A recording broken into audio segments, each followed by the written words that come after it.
महाकुंभ के इस आयोजन में सरकार जिस प्रकार से 25,000 करोड़ वसूलने वाली है, बहुत चौंकाने वाला है। भले वो महाकुंभ कहें और कहें कि किस प्रकार से श्रद्धालु अपनी श्रद्धा की वजह से दे रहे हैं, लेकिन विवादित बयान भी सुर्खियों में है।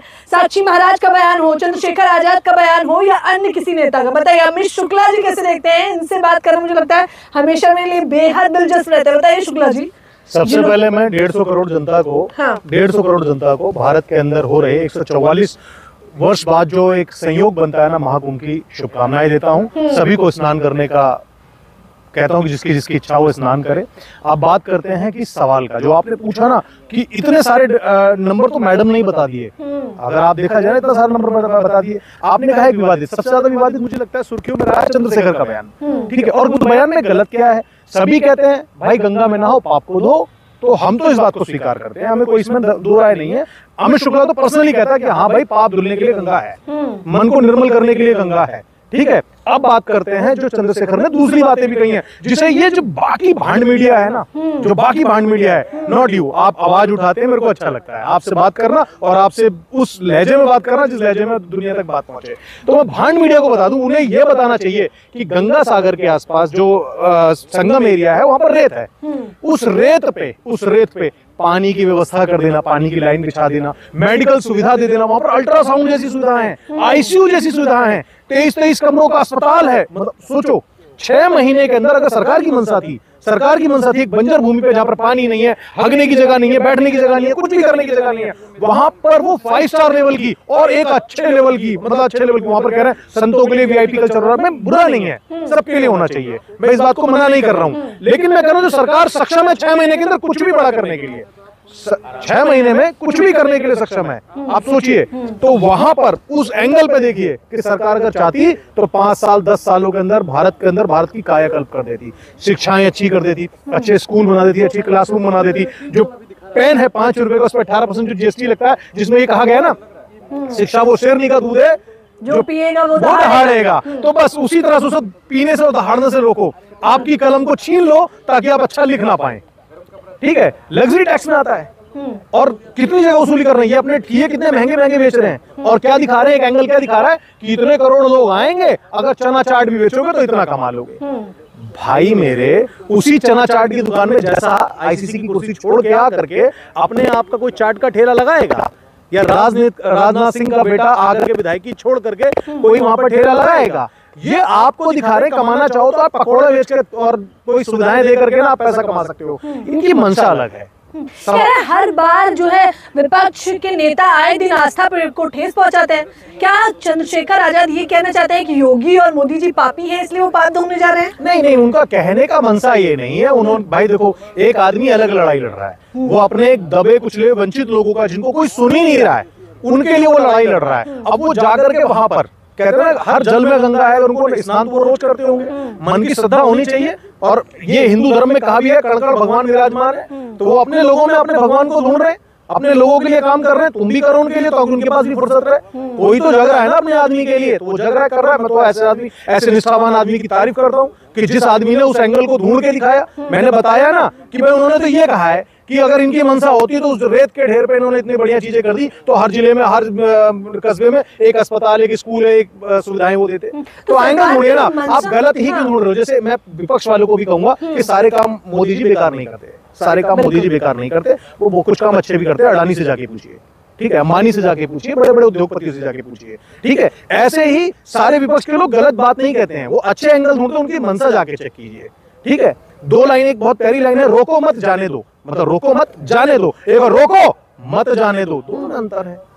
आप बताते अलग तरीके से। ये बताइए ना रावण जी ने क्या कहने की कोशिश करी है? उन्होंने ये कहने की कोशिश करी है सरकार अगर चाह जाए तो जो बंजर भूमि है, जहां पर रेत का टीला है, जहां पर दूर दूर तक कुछ नहीं दिखाया जाता, वहां पर अच्छी सी रोशनी आ सकती है, अच्छी स्वास्थ्य व्यवस्था आ सकती है, अच्छी अच्छी सुविधाएं दी जा सकती है, अच्छे अच्छे भवन और अच्छी अच्छी दुकानें खोली जा सकती हैं। अर्थात वो सब जगह जा सकते हैं जहां पर नाली नहीं पहुंचती, जहां पानी नहीं पहुंचता, जहां रोशनी नहीं पहुंचती, जहां विद्या नहीं पहुंचती, जहां कलम नहीं पहुंचती, जहां किताब नहीं पहुंचती, जहां स्वास्थ्य नहीं पहुंचता। तो क्या सरकार फिर जानबूझ के जनता को इसमें ढकेल कर रखती है? आप ये समझिए कि कुएं के लिए इतना तरसा दो, कुएं के लिए इतना तरसा दो, सरकार ये कोशिश करती है कि आपको एक गिलास पानी मिल जाता है, अमृत मिल गया। आपने देखा होगा आपके गांव कस्बे के कुछ लड़कों ने अपनी पोस्ट पे लिखते हैं विधायक जी को धन्यवाद ये बिजली का खंभा लगाने के लिए। पोस्ट पढ़ी होगी। यार तुम आजादी के 70 साल बाद एक खंबे के लिए विधायक को धन्यवाद कह रहे हो। शर्म आनी चाहिए उस विधायकों से, उससे पहले वाले विधायकों की वहां पर एक खंबा होना चाहिए था। तो आप मनसा सोचो, इतना तरसा देंगे आपको, इतना तरसा देंगे कि एक कंबल देने को समझा जाएगा कि गौदान हुआ है, बहुत बड़ा दान हुआ है। महाकुंभ का जश्न मनाया जा रहा है, सीएम योगी आदित्यनाथ ने मुसलमानों की एंट्री भी बैन कर दी। देखो एक चीज बहुत समझने की बात है, पूरी भाजपा कौम के लिए मैं एक बात कहूंगा, पूरी समझने की बात है, बड़े प्यार से समझाऊंगा। इस देश के अंदर 70 सालों में सभी लोग मिलजुल के रहते थे, पर भाजपा की जो राजनीति है वो इसी पे चलती है। अगर देश में मुसलमान और पड़ोस में पाकिस्तान नहीं होता तो कुछ लोग मठ में बैठे होते और कुछ लोग उसी स्टेशन पे चाय बेचते, जिस स्टेशन को उन्होंने बचपन में जेब काटी और चाय बेची।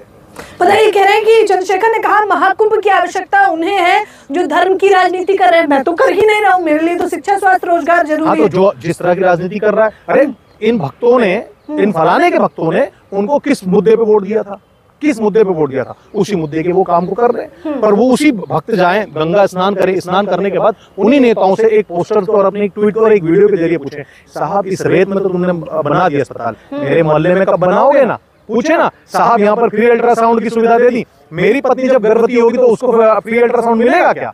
ऐसे सवाल करें ना, अच्छी बात है। भगवान के दर्शन करो, माता जी के दर्शन करो, आप गंगा स्नान करो, लेकिन सरकार से सवाल पूछो, अपनी हड्डियों में खून लाओ, हड्डियों में लहू दौड़ाओ और पूछो कि हाँ सरकार आपसे मैं सवाल करने के लिए हमेशा अग्रसर रहूंगा, ना कि गुलामी करूंगा। पापी तो वो लोग हैं जो इस प्रकार के बयान देते हैं। और साक्षी महाराज ने कहा चंद्रशेखर रावण, जो रावण है उससे क्या? मैं भक्तों की बात नहीं करूंगा। भक्तों देखो, अगर शंकराचार्य जी की बात कही जाए ना, तो शंकराचार्य मतलब स्वयं शंकर, मतलब शंकराचार्य ने कह दिया तो मैं शंकर, अगर उन पर सवाल उठाता हूँ तो अर्थात मैं शंकर पे सवाल उठाया। शंकराचार्य कह रहे हैं इस बात को, उन्होंने उसको कितने एंगल से दिखाया तो उनके बयान को जाइए, उनके चैनल पे देखिए, बहुत कुछ मिलेगा।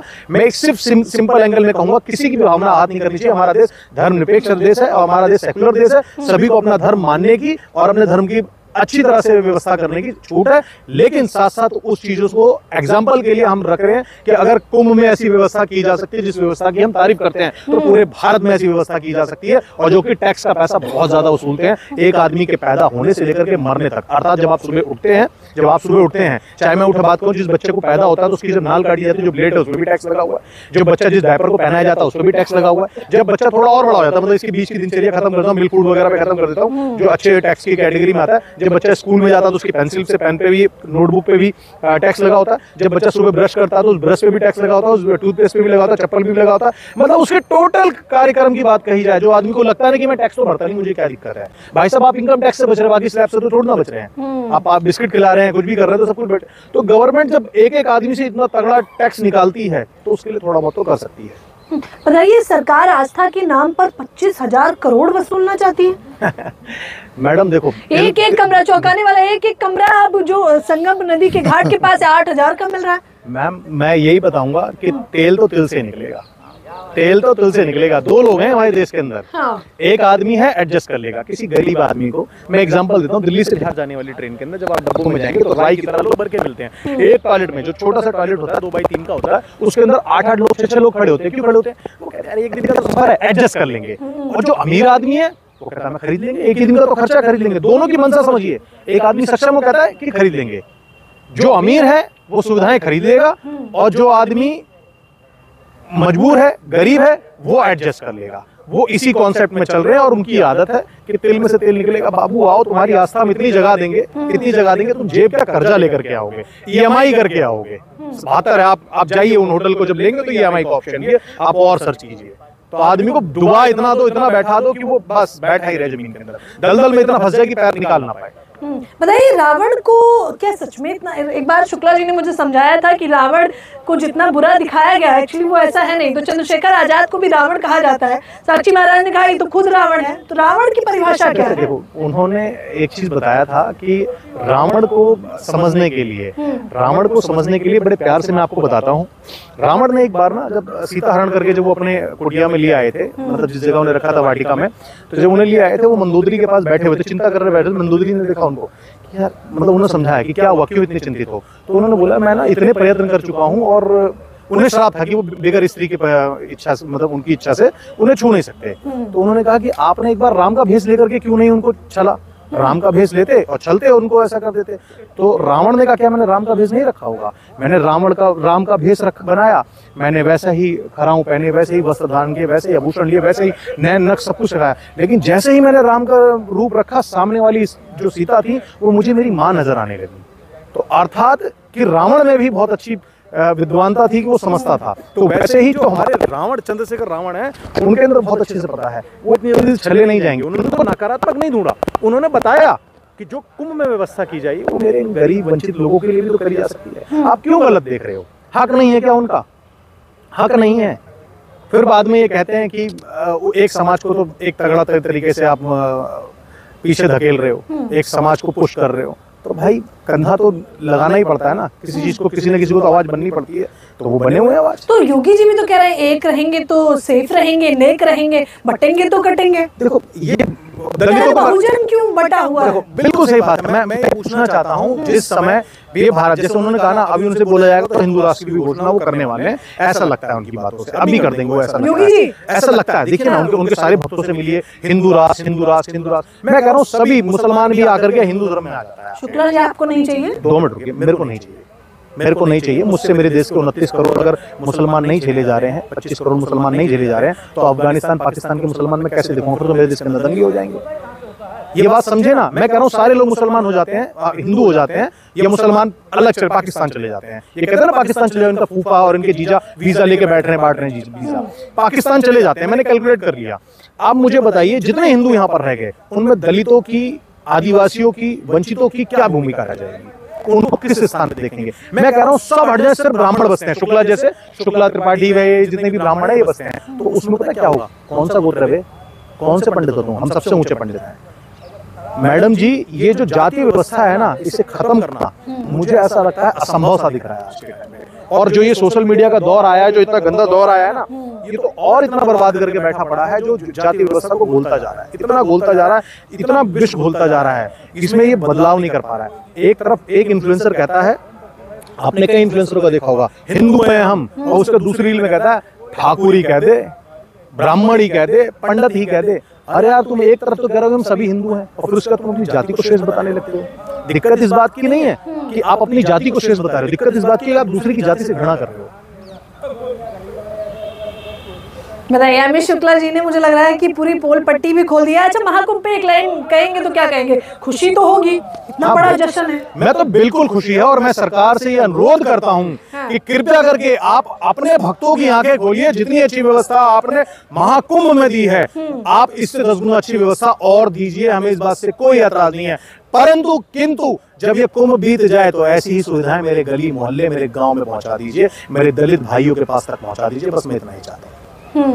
तो ऐसी ही सुविधाएं गरीब तक पहुंचा दीजिए, गली मोहल्ले में पहुंचा दीजिए, दलितों के लिए पहुंचा दीजिए। अमित शुक्ला, हमसे बात करने के लिए बेहद शुक्रिया। धन्यवाद।